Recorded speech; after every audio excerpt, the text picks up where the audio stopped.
Pulso Latino es presentado por Frisian Flag, Dushipawe, Bumpa Mañana.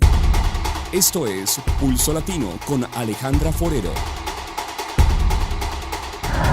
Continuamos con más información aquí en Pulso Latino. Recientemente, el primer ministro Mike Eyman y su gabinete tomaron el primer paso para que los jóvenes que están en colegio secundario tengan un lugar para ir después de clases. Esto es importante para ellos ya que pueden tener un lugar seguro donde se desarrollan y reciben clases didácticas y comparten con más jovencitos de su edad. El gabinete Mike Eyman II es consciente que en un país desarrollado debe tener no solamente una buena educación para los niños y jóvenes, sino también una buena formación general de ellos como ciudadanos. Basados en esto y sobre la necesidad que hay de que los jóvenes tengan un lugar para ir después del colegio, la semana pasada el gobierno de Aruba formó un grupo de trabajo llamado Comité de Educación Continua de Cuidado de Niños. Este grupo tiene la tarea específica de introducir un sistema donde los jóvenes de los colegios secundarios tengan un lugar donde reciben una guía en sus tareas y actividades extracirculares como el deporte, arte y demás. La idea es que después de los horarios normales de colegio, los jóvenes de Mavo y otros colegios secundarios puedan tener un lugar para pasar sus tardes donde reciban guías necesarias para sus clases y donde también pueden practicar actividades como arte, cultura y formación cívica. El primer ministro Mike Eyman y la ministra de Enseñanza, Michelle Hoover-Winkler, están trabajando en conjunto por este proyecto. El mandatario tiene plena confianza que esta oportunidad será beneficiosa tanto para los jóvenes que se podrán desarrollar por completo, pero también para sus padres y pueblo en general, ya que será un aporte importante en la creación de ciudadanos del futuro. Atención que una pareja conformada por un bombero y una actriz porno fue detenida en Lima, Perú, por ser una de las más buscadas de los Estados Unidos. Veamos la información.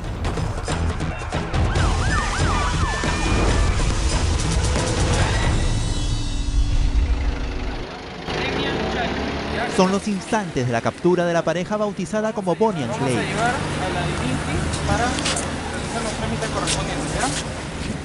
Él es Demian Mendoza Cruz, de 36 años, aparentemente un inofensivo bombero, y ella Charity Ann Albright, de 37, una atractiva actriz porno.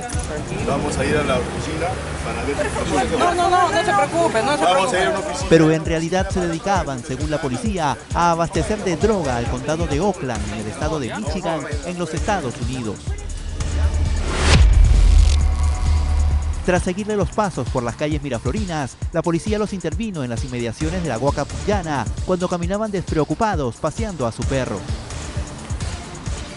Antes de su captura, nuestra unidad de investigación les siguió los pasos durante 3 meses, tanto en este edificio de la cuadra 3 del Jirón Ayacucho en Miraflores, como en este otro de la cuadra 5 de la avenida Máximo Abril en Jesús María. A Demian nuestras cámaras lo captaron en más de una oportunidad, incluso llevando a un niño al colegio, quien sería su hijo. Podía estar con camisas de distintos colores o con este polo oscuro, pero siempre llevaba una gorra y lentes de sol. Miraba a todos lados y hablaba constantemente por celular. Sabía que alguien podía dar con su paradero. Demian y Charity nacieron en los Estados Unidos, aunque él, con ascendencia peruana, tiene doble nacionalidad. A fines del 2011 huyeron a nuestro país para no enfrentar el proceso judicial en su contra, luego que la policía norteamericana les encontrara en su vivienda 1,4 kg de marihuana, 91 pastillas de éxtasis, varias armas de fuego y más de $7.000 en efectivo. Desde enero del 2012 ambos tenían ángulo rojo, un código que la Policía Internacional asigna a las personas más buscadas. Estas fotografías muestran a Charity dejando ver sus tatuajes. Uno de ellos en el pie izquierdo lleva una inscripción en inglés que dice "un paso a la vez". Esto fue determinante para su reconocimiento. Tras ser capturados, fueron conducidos a la Dirincri. Demian vestía un polo que irónicamente decía "El Diablito". Luego la policía lo trasladó en este auto hasta esta vivienda de Miraflores, para luego ser llevado nuevamente a la sede central de la policía de la Avenida España. Por los cargos en su contra, ambos podrían purgar hasta 20 años de prisión en los Estados Unidos. Luis Claros, ATV Noticias.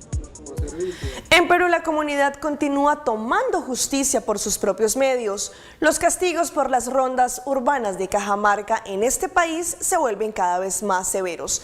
Esta vez obligaron a comer ají o picante a varios delincuentes.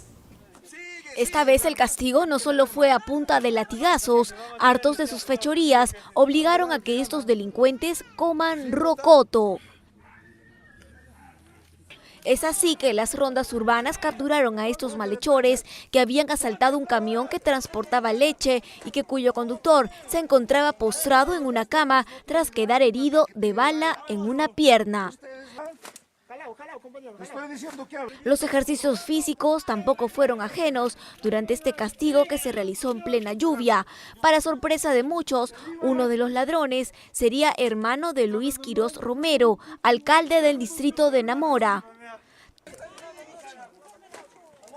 Todos fueron puestos a disposición de las autoridades, mientras los comuneros siguen en la búsqueda de sus demás cómplices que lograron escapar. Increíble pero cierto, una anciana brasileña hace 44 años que vive con un feto en su interior. Más insólito aún es que la mujer de 84 años manifestó a los doctores que no tiene intenciones que el bebé se le sea retirado. El hallazgo fue realizado luego de que la anciana llegara a un hospital de la localidad de Palma, en Brasil, por sufrir náuseas y dolores de estómago, según lo explicó la ginecóloga. La doctora contó que esta mujer de 44 años quedó embarazada y luego de sentir fuertes dolores asistió a un curandero, ya que en la época no había profesionales en la localidad donde ésta vivía. Asimismo, agrega que el hombre le dio remedios y ella dijo sentirse mejor. Su barriga no creció más, el bebé dejó de moverse y ella pensó que había abortado. Aunque parezca insólito, el feto ha estado sin vida 40 años en el vientre de la anciana y ahora esto no le deja provocado mayores daños físicos, producto de que hubo una adaptación en el organismo de la mujer. Insólito pero cierto. Ya por segundo fin de semana consecutivo, el primer ministro Mike Eyman estuvo visitando varias librerías de la isla, promocionando el libro Visión, Pasión y Coraje. Allí el mandatario firmó y escribió mensajes para cada persona que comprara este libro. Tanto jóvenes como adultos se sienten incentivados por cobrar su edición. El pasado sábado 8 de febrero, el primer ministro Mike Eyman estuvo firmando los libros de su biografía Visión, Pasión y Coraje para todos los que estaban comprando. El mandatario Eyman es el protagonista de este libro, que fue escrito por el periodista holandés René Swart. En Samson Bookstore, la afluencia de personas fue en masa, donde el primer ministro, quien estuvo en compañía de su señora, Doina Eyman, debió quedarse por más tiempo para poder atender a los más de 120 personas que compraron el libro y que estaban esperando con paciencia en la fila para que sus ediciones fueran firmadas. Para todas las personas, el mandatario Eyman escribió un bonito mensaje. Después de Samson Bookstore, el primer ministro Eyman se dirigió a Bruna, en donde también hubo varias personas esperándolo. Lo que se resaltó una vez más es que los jóvenes vienen en compañía de sus padres a comprar el libro. Varios comentaron que ellos querían utilizar este libro para su proyecto de colegio. La otra semana, el mandatario Mike Eyman seguirá visitando más librerías alrededor de Aruba.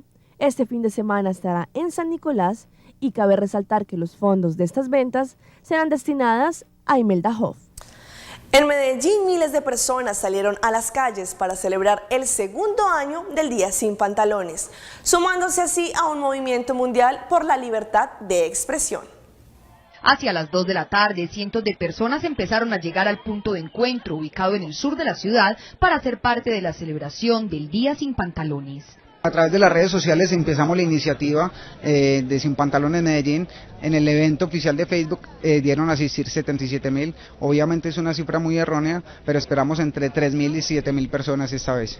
Según los participantes, marchar sin pantalones es un homenaje a la libertad de expresión, a la igualdad y a la no opresión. Me parece una forma muy chévere de aportar a la libertad de expresión. Es algo innovador, divertido, no se ve todos los días, mucho menos en esta ciudad, en Colombia. Es una forma de decir, nos quieren oprimir y que miren, estamos sin pantalones cuando ustedes nos dicen pónganse pantalones.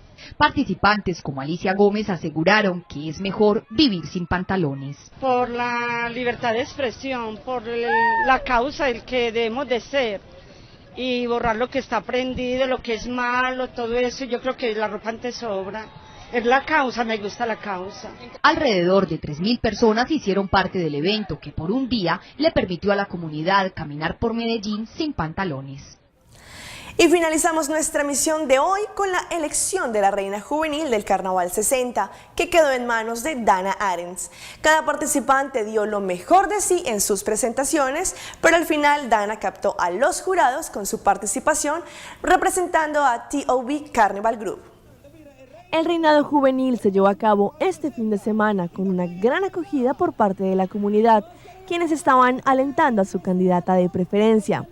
Las jovencitas, todas con trajes especiales y con la dulzura que las caracteriza, dieron lo mejor de sí para representar diferentes instancias como grupos de carnaval, distritos o colegios. Desde tempranas horas se pudo sentir la energía de los fanáticos, quienes estuvieron a la expectativa de quién sería la próxima reina juvenil del carnaval número 60. Al final, la que se coronó reina juvenil fue la jovencita que estaba representando TOB Group Carnival, Dana Arens, quien con su presentación cautivó a los jurados y se coronó reina juvenil. Todas las jóvenes hicieron una impecable presentación, dando lo mejor de sí. Esto fue Pulso Latino, agradecemos por su sintonía, nos vemos en una próxima emisión, hasta entonces. Pulso Latino fue presentado por Frisian Flag. Dushi Pawe, Bompa Mañana.